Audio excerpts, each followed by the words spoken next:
I've opened the 2016 version of the General Social Survey data, and what we're going to do here, first of all, is generate a couple of crosstabs using these data. To generate a crosstab, come up to the Analyze menu, left mouse button, click on top of that, come down, highlight Descriptive Statistics, then choose Crosstabs, and select by clicking the left mouse button once. What I'm going to do is generate a crosstab for the variable race. So let's go ahead and go on down and find the variable race. This is going to be my independent variable. The way in which I'll be constructing these crosstabs will be to have the independent variable in the columns. So I'll bring that over under the columns box, and you notice there's enough room here that we can obviously bring over several different variables and generate several crosstabs in one particular run. But I'm going to just do an individual crosstab for right now. And what I'll do now is bring over the variable capital punishment. And what this is responses to the question of whether or not individuals would favor capital punishment as a form of punishment in the case of someone who's convicted of murder. And that'll be my dependent variable, and I'll bring that over under the rows box. Just not touching any other options. Just go ahead and click OK so we can see what the output looks like for crosstabs, just the default output. And you notice there are two portions then of the crosstabs output that are generated. The first is the case processing summary. The valid N refers to the number of individuals who have valid responses to both of the variables used in the crosstab. So there are 2,695 individuals who have valid responses to both of these items in the survey, and that accounts for 94% of the entire sample in the study. We see in terms of missing cases, there were 172 individuals who had missing response or invalid response for analysis on either the independent variable race or the dependent variable attitude towards capital punishment, or both. So that's 6% then of the total sample. As we go down below, we actually see the responses that are reported. You'll notice then the word count comes right below the title, favor or oppose death penalty for murder by race of respondent cross tabulation. And the count indicates then what is being reported here in this table. It's a frequency. So the number of individuals who offered a given response by their for race by their response for the capital punishment variable. Now, given how we have such a wide variation in terms of the number of individuals who are white in this survey compared to those who are African American or other minority races, and with any given crosstab, what we should do, but especially in this case, is to generate column percents. So what we'll do in the next part of this tutorial is show you how we can generate column percents for this crosstab. What we'll do is come back up to Analyze, select Analyze, come down again to Descriptive Statistics, and over to Crosstabs once more. And you notice the very last command that was executed is still in this box here with capital punishment for the row variable and race for the independent variable. I'm going to come up to the button Cells and click on that with the left mouse button click. And if you notice right below the counts, what we see here then are percentages. I'm going to generate, or report rather, column percentages. If your independent variable is in the columns, hence it's on the top of your crosstab, you'll want to generate column percents and interpret those to determine whether or not there's a relationship between the two variables in the crosstab. We won't touch anything else. Any other changes, click Continue and click OK. And now you notice then what is reported here is not only the frequency in each cell, but also the column percents we notice here. So of those who are white, 65.1% indicate they favor the death penalty in the case of murder, as compared to 42.6% of those who are African American and 55.2% of those who are other minority races. So whites are the most likely to support capital punishment, blacks are the least likely. Let's illustrate another crosstab. Come over to Analyze, down to Descriptive Statistics, over to Crosstabs.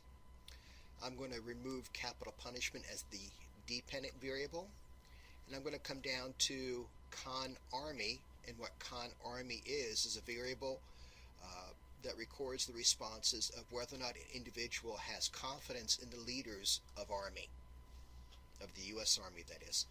Now you notice I've already checked the column percentages option here on the cells, so it's going to keep the same options that I selected until I change it, or I exit then SPSS. I'll click continue, or OK rather, for this button. We come down here, you notice that in this case there are 1,939 valid responses for both questions,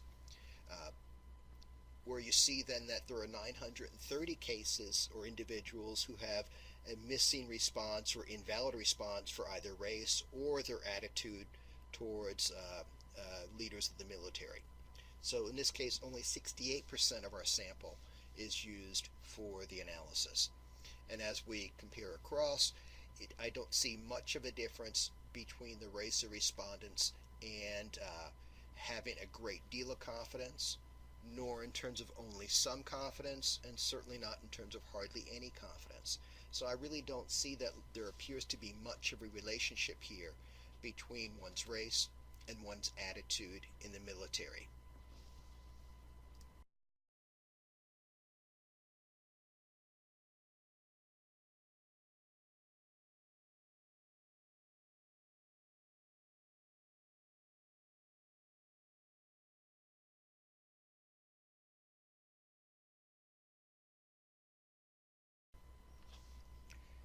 Now, while we were able to generate fairly easily crosstabs as well as column percentages, our interpretation was just nothing more than a comparison of the column percents across each row of the dependent variable.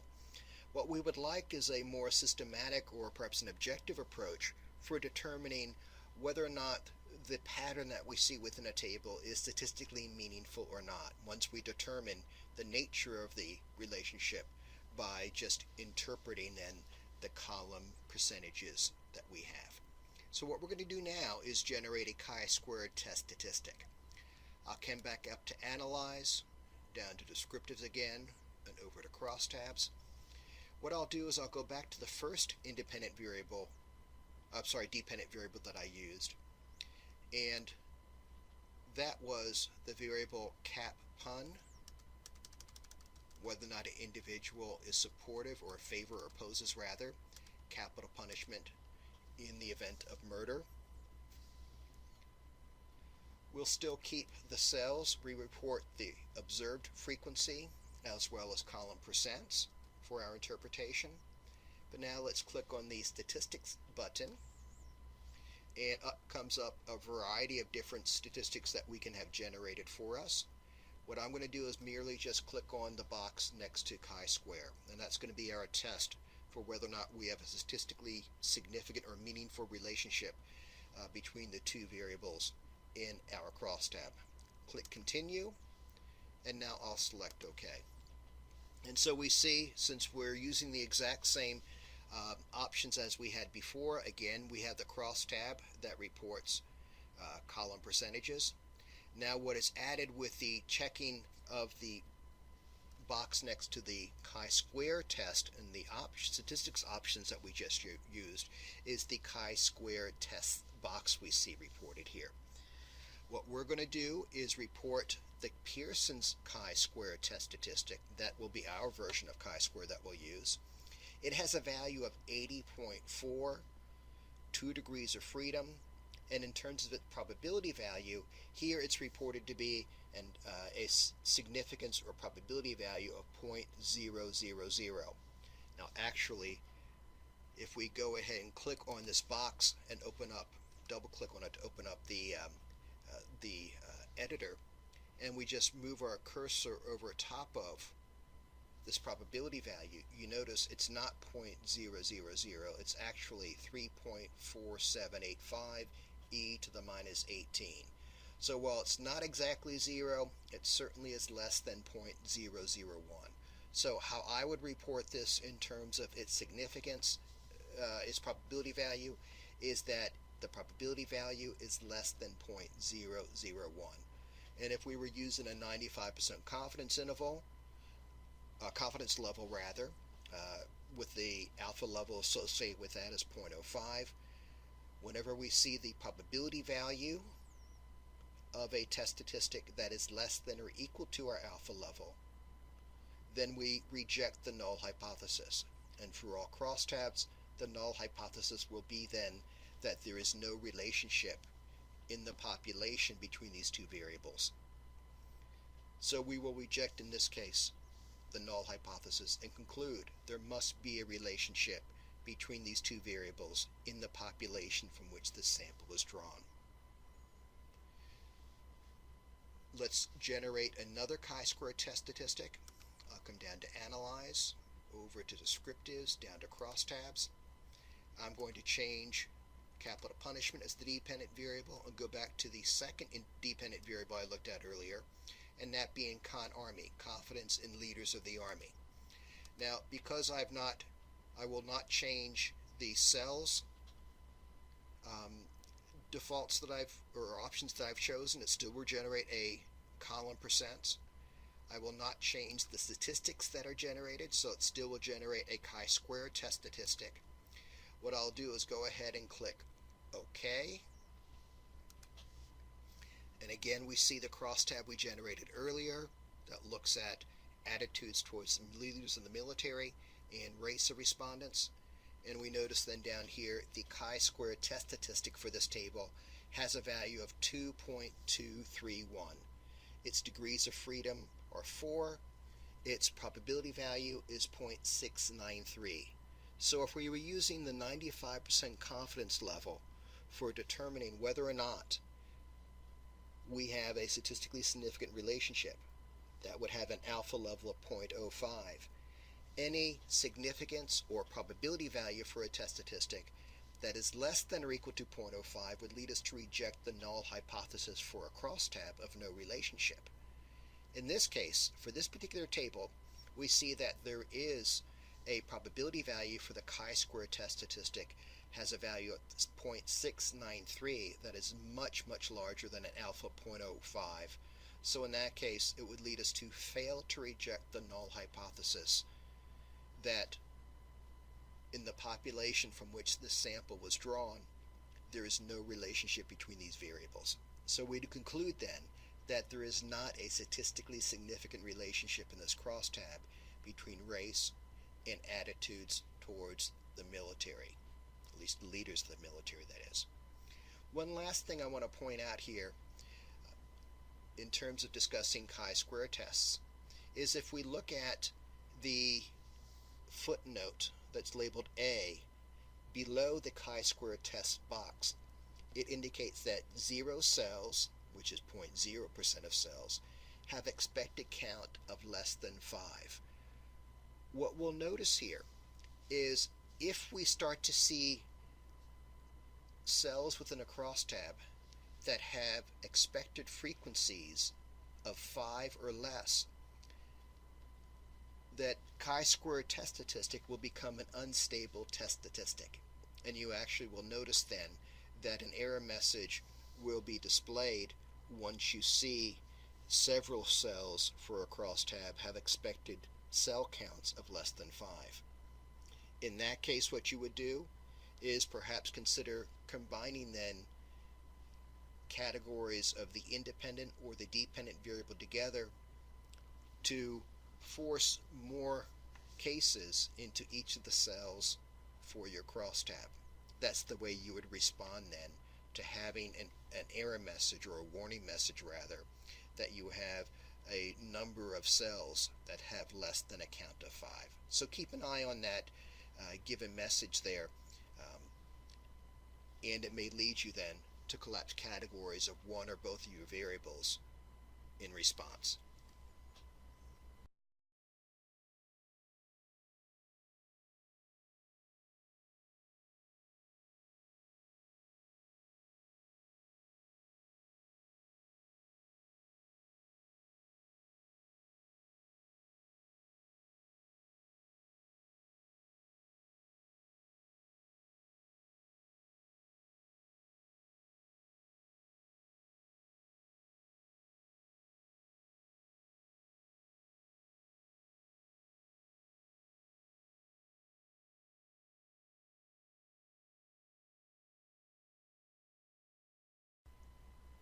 The last thing we're going to demonstrate here in relation to crosstabs and SPSS is generating measures of association. Now there are three basic questions we want to answer when we're working with crosstabs. First of all, what's the nature of the relationship between the two variables in the crosstab? And for that, we generate column percents and interpret those column percents. The second question is that pattern or that relationship we observe, is it statistically meaningful? And that's what we use to that's the question we answer by generating and interpreting the Chisquared Test statistic. The third question we want to answer is how strong is that relationship? And for that we need a different statistic, that being a measure of association. I'll come back up to Analyze, again come over to Descriptives and down to Crosstabs. Now this time what I'll do is I'll generate measures of association at the same time for both of our tables. So let me bring ConArmy over and I will put these in the order which we've dealt with them so far. So I'll put CatPun as the first dependent variable and ConArmy as the second dependent variable here. So what it's going to do now is generate two crosstabs for us. The first will be capital punishment by race and the second will be ConArmy by race. Keep in mind I've already selected into the cells options column percents, so I'll keep that as it is. I also have generated or selected under the statistics option a Chisquared Test statistic. We'll still report that, but you notice what we have below that are a variety of different measures of association to generate. Because we have an independent variable that is considered to be nominal. If any one of your variables in a table is nominal, we'll report then a nominal measure of association. If your variables, both variables have two categories, that is they're both binary, or you have a 2 by 2 table, you report the measure association of phi that you'll notice is under the nominal category. And also you can report the value of gamma that's under the ordinal category. Yule's Q, which is a PRE measure, a proportional reduction of error measure for a 2 by 2 table, is actually a special case of gamma. So we could actually generate the gamma measure association, the gamma coefficients referred to it as, and just report it as Yule's Q. If we have both variables in our crosstab or ordinal, then we would use one of the measures of association in the ordinal category, gamma perhaps being one of the most common ones to use. But since we have here an independent variable that is nominal, we'll generate a nominal measure association. I'll report both lambda and also Kramer's V. So you determine what variables do you have in your model, rather in your crosstab, and select the appropriate measure of association.